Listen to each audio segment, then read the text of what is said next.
जय श्री राम। 18वें अध्याय का 58वां श्लोक। तो भगवान अर्जुन को भक्ति प्रधान कर्मयोगी बनने की आज्ञा देकर अब उस आज्ञा के पालन करने का फल बतलाते हुए उसे न मानने में बहुत बड़ी हानि दिखलाते हैं। श्लोक संख्या 58। मच्चित्तः सर्व दुर्गाणि मत प्रसादात् तरिष्यसि अथ चेत्त्वम् अहंकारान्न श्रोष्यसि विनक्ष्यसि। मच्चित्तः सर्व दुर्गाणि मत प्रसादात् तरिष्यसि अथ चेत त्वम अहंकारात् न श्रोष्यसि विनक्ष्यसि। अर्थात उपयुक्त प्रकार से मुझ में चित्त वाला होकर तू मेरी कृपा से समस्त संकटों को अनायास ही पार कर जाएगा, और यदि अहंकार के कारण मेरे वचनों को न सुनेगा तो नष्ट हो जाएगा, अर्थात परमार्थ से भ्रष्ट हो जाएगा। प्रश्न है कि मुझ में चित्त वाला होकर तू मेरी कृपा से समस्त संकटों को अनायास ही पार कर जाएगा, इस कथन का क्या भाव है? इस वाक्य से भगवान ने यह दिखलाया है कि पूर्व श्लोक में कहे हुए समस्त प्रकार से समस्त कर्म मुझ में अर्पण करके मेरे परायण होकर निरंतर मुझ में मन लगा देने के बाद तुम्हें और कुछ भी नहीं करना पड़ेगा। मेरी दया के प्रभाव से अनायास ही तुम्हारे इस लोक परलोक के समस्त दुख टल जाएंगे। तुम सब प्रकार के दुर्गुण दुराचारों से रहित होकर सदा के लिए जन्म मरण रूप महान संकट से मुक्त हो जाओगे और मुझ नित्य आनंद घन परमेश्वर को प्राप्त कर लोगे। प्रश्न है कि अथ और चेत, अथ का अर्थ है और चेत का अर्थ है यदि। इन दोनों अवयवों का क्या भाव है? और अहंकार के कारण मेरे वचनों को नहीं सुनेगा तो नष्ट हो जाएगा, इस कथन का क्या भाव है? इन दोनों अवयवों के सहित उपयुक्त वाक्य से भगवान ने यह भाव दिखलाया है कि तुम मेरे भक्त हो और प्रिय सखा हो, इस कारण अवश्य ही मेरी आज्ञा का पालन करोगे। तथापि तुम्हें सावधान करने के लिए मैं बतला देता हूँ कि जिस प्रकार मेरी आज्ञा का पालन करने से महान लाभ होता है, उसी प्रकार उसके त्याग से महती हानि भी होती है। इसलिए यदि तुम अहंकार के वश में होकर अर्थात अपने को बुद्धिमान या समर्थ समझकर मेरे वचनों को न सुनोगे, मेरी आज्ञा का पालन न करके अपनी मनमानी करोगे, तो तुम नष्ट हो जाओगे। फिर तुम्हें इस लोक परलोक में कहीं भी वास्तविक सुख और शांति नहीं मिलेगी। तुम अपने कर्तव्य से भ्रष्ट होकर वर्तमान स्थिति से गिर जाओगे। प्रश्न है कि भगवान अर्जुन से पहले यह कह चुके हैं कि तुम मेरे भक्त हो, 4 अध्याय के 3 श्लोक में, और यह भी कह आए हैं कि न मे भक्तः प्रणश्यति, अर्थात मेरे भक्त का कभी पतन नहीं होता। और यहाँ यह कहते हैं कि तुम नष्ट हो जाओगे, अर्थात तुम्हारा पतन हो जाएगा। इस विरोध का क्या समाधान है? भगवान ने स्वयं ही उपयुक्त वाक्य में चेत पद का प्रयोग करके इस विरोध का समाधान किया है। अभिप्राय यह है कि भगवान के भक्त का कभी पतन नहीं होता, यह ध्रुव सत्य है।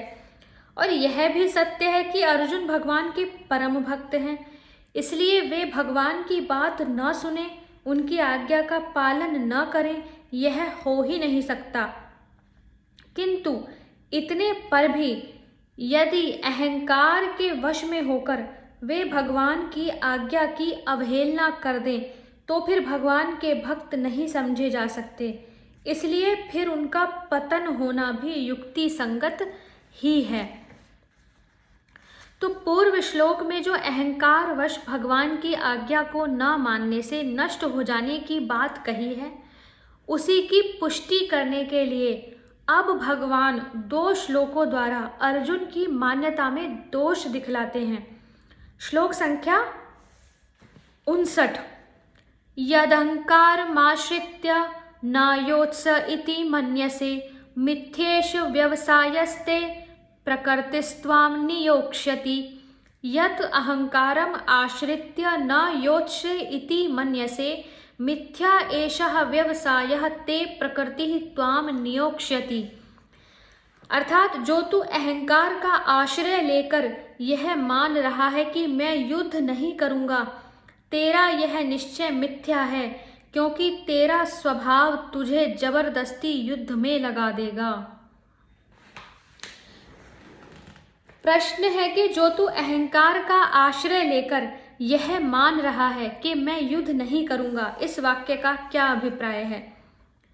पहले भगवान के द्वारा युद्ध करने की आज्ञा दे जाने पर अर्जुन ने भगवान से यह कहा था कि ना योत्स्य, मैं युद्ध नहीं करूंगा। उसी बात को स्मरण कराते हुए भगवान ने यहाँ उपयुक्त वाक्य कहा। अभिप्राय यह है कि तुम जो यह मानते हो कि मैं युद्ध नहीं करूंगा, तुम्हारा यह मानना केवल अहंकार मात्र है। युद्ध ना करना तुम्हारे हाथ की बात नहीं।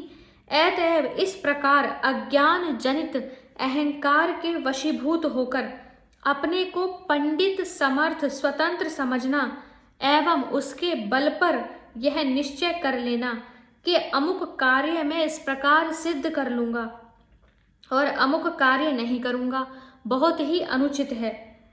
प्रश्न है कि तेरा यह निश्चय मिथ्या है, झूठा है, इस कथन का क्या भाव है? इस कथन से भगवान ने यह भाव दिखलाया है कि तुम्हारी यह मान्यता टिक न सकेगी, अर्थात तुम यह युद्ध किए बिना रह नहीं सकोगे, क्योंकि तुम स्वतंत्र नहीं हो, प्रकृति के अधीन हो। प्रश्न है यहाँ प्रकृति पद किसका वाचक है और तेरी प्रकृति तुझे जबरदस्ती युद्ध में लगा देगी, इस कथन का क्या भाव है? उत्तर है कि जन्म जन्मांतर में किए हुए कर्मों के संस्कार जो वर्तमान जन्म में स्वभाव रूप से प्रादुर्भूत हुए हैं, उनके समुदाय का वाचक यहाँ प्रकृति पद है। इसी को स्वभाव भी कहते हैं। इस स्वभाव के अनुसार ही मनुष्य का भिन्न भिन्न कर्मों के अधिकारी समुदाय में जन्म होता है और उस स्वभाव के अनुसार ही भिन्न भिन्न मनुष्यों की भिन्न भिन्न कर्मों में प्रवृत्ति हुआ करती है। अतएव यहाँ उपयुक्त वाक्य से भगवान ने यह दिखलाया है कि जिस स्वभाव के कारण तुम्हारा क्षत्रिय कुल में जन्म हुआ, वह स्वभाव तुम्हारी इच्छा न रहने पर भी तुमको जबरदस्ती युद्ध में प्रवृत्त करा देगा। योग्यता प्राप्त होने पर वीरता पूर्वक युद्ध करना, युद्ध से डरना या भागना नहीं, यह तुम्हारा सहज कर्म है। अतएव तुम इसे किए बिना रह नहीं सकोगे, तुमको युद्ध अवश्य करना पड़ेगा। यहाँ क्षत्रिय के नाते अर्जुन को युद्ध के विषय में जो बात कही है, वही बात अन्य वर्ण वालों को अपने अपने स्वाभाविक कर्मों के विषय में समझ लेनी चाहिए। श्लोक संख्या 60 से आगे के वीडियो में पढ़ेंगे। हरे कृष्णा।